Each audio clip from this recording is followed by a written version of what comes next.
The Manhwa begins in Korea around 4:47 a.m. A high-rise apartment comes into view, and in the apartment there is a man groaning in pain, tossing and turning in bed. Another man in a suit with glasses on walks into the room to check on the groaning man. The groaning man sees him and calls him Philip. The man stares at him as he pleads with him to give him some medicine to help with his pain. The man agrees and asks him to stay still, then he administers his medicine to him. Immediately he calms down and stops groaning. As the relief fills his body, he opens his eyes and smiles at the man, calling his name again, Philip. Philip stares at the man's red eyes and he calls him softly, Helen. He then tells him to lift up his head, thinking to himself that he has a face that he just wants to dirty. He thinks to himself that the more stains are left and the more Helen's pale face is defiled, the more his blood rushes, and he thinks to himself that Helen must be made to be dirted. He then turns to leave, but Helen grabs the back of his suit jacket, holding on to him. He gets a phone call and he picks it. The person on the other end of the line tells him that they have secured the products at Incheon, and he replies that he would be there shortly. The scene changes to 8 months earlier in Macau, where a man is holding an ID card and trying hard to pronounce the owner's name in a large warehouse. The owner is a Korean named Cha Hain, but since the man can't pronounce his name, he decides to just call him Helen. His partner sneers, asking him how he can call a guy Helen, but the man asks him to pronounce the name then, but since neither of them can, they decide that Helen is suiting, saying it is welcoming him into hell. Helen, who was kneeling down on the floor with his hands tied behind his back, looks up at them and one of them touches his pale hair and skin. Then he asks him if he didn't think he stood out with his features, especially his striking red eyes, too much to be stealing. The other man says there's nothing they can do with him if he's a thief. Then the other says his eyes would fetch a good price as an ornament. As they're deliberating, a third guy walks in all bloody with a stained butcher's knife in his hand. They call him Philip, saying he finished early, and they tell him that they were going to handle Helen by themselves. He asks them what happened, and they explain that they caught him hiding among the goods and they believe he was trying to steal the products. Philip stares into Helen's eyes as they continue to tell him about him. He gets closer and touches the tip of the knife to his face. Helen closes his eyes out of fear, and Philip says the name suits him. He thinks to himself that Helen must be albino since he has white hair, lashes and red eyes. He then tells the men to leave him in the warehouse for a few days, but as they begin to leave, he begins to freak out and he begins to ask them to stop, wait, and not to leave him.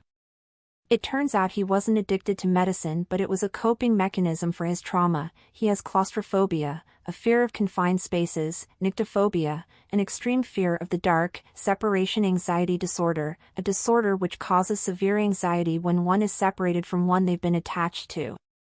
He tells all these to Philip when he comes back to check on him. Then Philip tells him that he likes rare things, that if it suits his taste he has no need for more. He tells Helen that even his mental illness is to his taste, and that if he listens to him then they could both get what they want out of each other. The scene changes back to the present, where Helen is sporting darker hair and laying on the bed waiting for Philip. He feels uneasy since Philip has been gone for so long and his condition is starting to get worse. He needs his medicine, but Philip had been withholding them from him because he didn't want him to get intoxicated on them. Even though Philip had told him not to open the blinds until 5 to avoid getting burned, he opens them to look outside at the world around him, and he thinks that it is a perfect day to get burned. He lays back on the bed trying hard to control himself when his ears perk up at the sound of footsteps. He sits up immediately. Philip walks in, and after staring at each other, Philip tells him that it isn't quite 5 yet. Helen tries to explain that when he woke up he was all alone, but Philip walks closer to him and touches his collarbone. He then grabs him by the jaw and asks him if he should have tied him up before he left. Helen apologizes. He says he couldn't bear being alone any longer, and then he asks for his medication. Philip pushes his face, removing his hand harshly, and he tells him to pack his things, that he will be moving to Macau before him, and he says that there isn't anyone in Korea that has the time to look after him all day.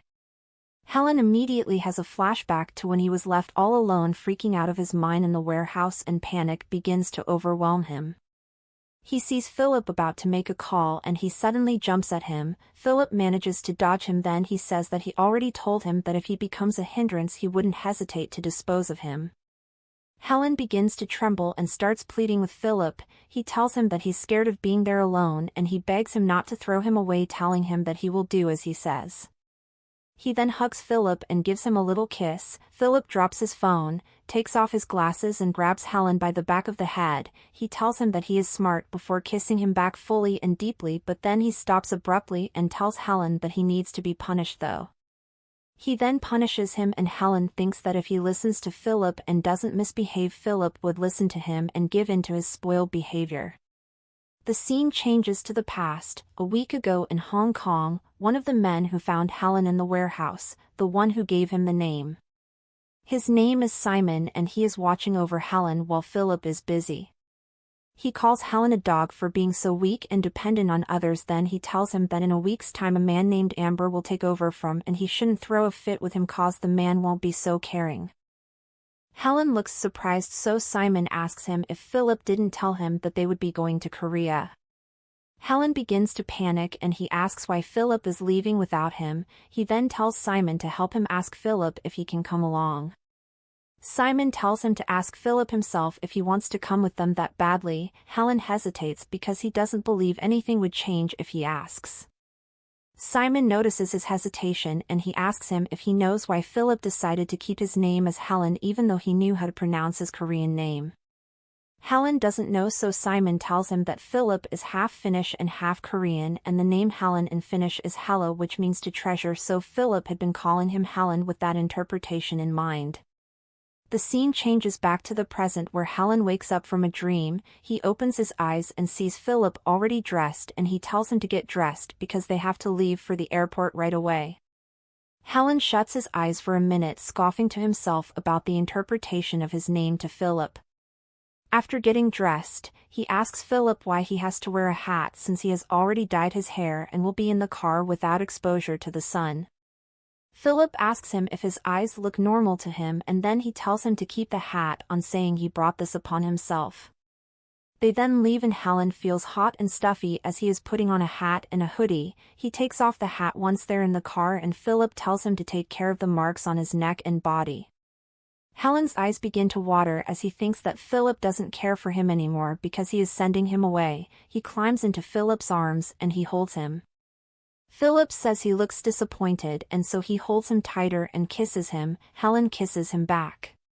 Philip notices that Helen's fever has gone up, so he says they should stop at a pharmacy first to get him some medicine. Helen clings tightly onto Philip and he begins to panic because he doesn't want to be left alone. He doesn't believe that they want to get medication.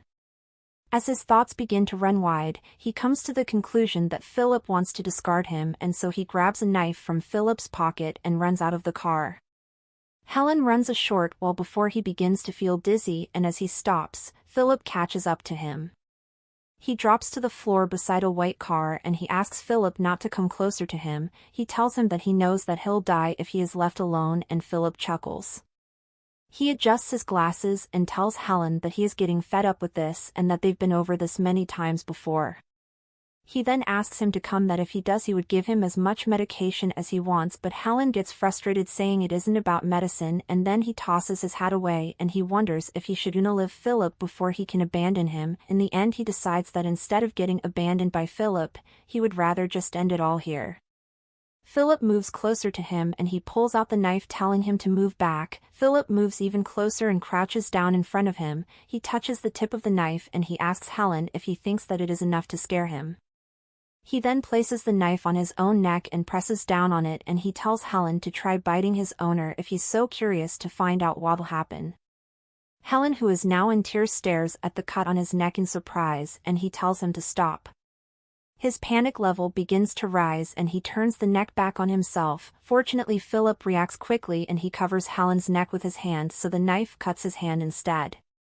Helen stares in shock and has a flashback to when Simon told him that his name meant one to treasure to Philip, and staring presently at Philip he begins to believe it. Philip scolds him for trying to unalive himself and he knocks the knife away. He quickly takes off his tie and uses it to wrap his wound tightly, then he takes out a syringe from his pocket and injects Helen. Helen relaxes immediately and he falls into Philip's arms. Philip holds him in his arms and he confesses to him that he lost, and he says if that's what Helen truly wants then he won't send him away and they can stay together. Helen doesn't say anything, but he hears this and he thinks to himself that Simon was right and he was frightened of being abandoned for nothing because Philip truly treasured him. Philip then takes him to the car, and as they stare at each other, they both think that they cannot escape the other because they are bound forever. The end.